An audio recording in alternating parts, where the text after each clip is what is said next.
Hello बच्चों, let's see this question.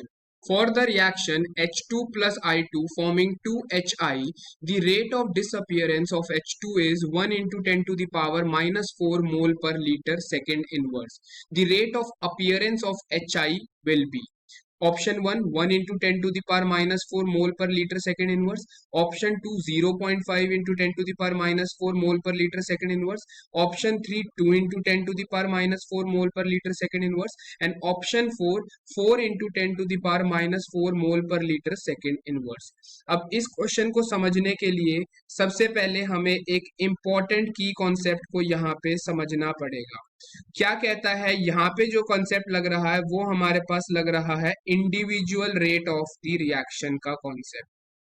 Individual rate of the reaction. अब individual rate of the reaction कैसे लिखा जाता है? सपोज कोई रिएक्शन है A plus B forming C. तो A moles of suppose A moles A के हम ले रहे हैं, B मोल्स B के ले रहे हैं और C मोल्स C के बन रहे हैं. तो यहाँ पे जो rate of disappearance of A होगा, A की टर्म्स में अगर मैं रेट को लिखता हूं तो rate will be equal to -1/A dA upon dt. Similarly B की टर्म्स में रेट हो जाएगा -1/B dB upon dt. Similarly product की टर्म में हमारा हो जाएगा 1/C dC upon dt. Negative sign यहाँ पे रिप्रेजेंट कर रहा है रेट ऑफ डिसअपियरेंस और पॉजिटिव साइन रिप्रेजेंट कर रहा है रेट ऑफ अपीयरेंस को. ठीक है जी. अब अगर हमें जो क्वेश्चन दे रखा है उसमें हमारी रिएक्शन क्या दिया हुआ है, H2 plus I2 forming 2HI. तो अगर मैं यहां से रेट ऑफ डिसअपियरेंस लिखता हूं हाइड्रोजन का, सो वो हो जाएगा -d of H2 divided by dt. और उसकी वैल्यू हमें कितनी दी हुई है?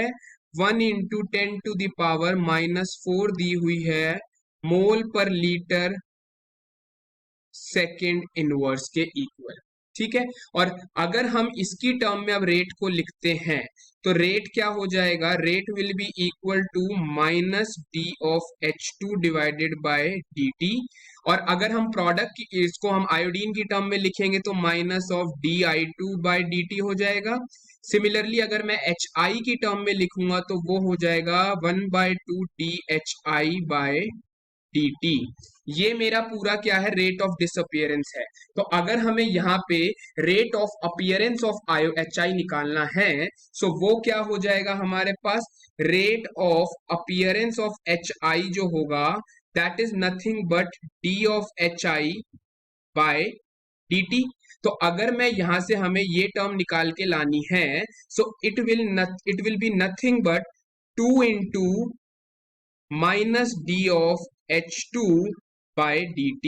हमने क्या किया? हमने इन दोनों रिलेशंस को आपस में इक्वेट कर दिया बिकॉज ये भी रेट ऑफ द रिएक्शन को रिप्रेजेंट कर रहा है, ये भी रेट ऑफ द रिएक्शन को. तो अगर इन दोनों को मैं इक्वेट करूंगा तो ये rate of dHI by dt जो कि rate of appearance of HI है वो हो जाएगा twice the rate of disappearance of hydrogen.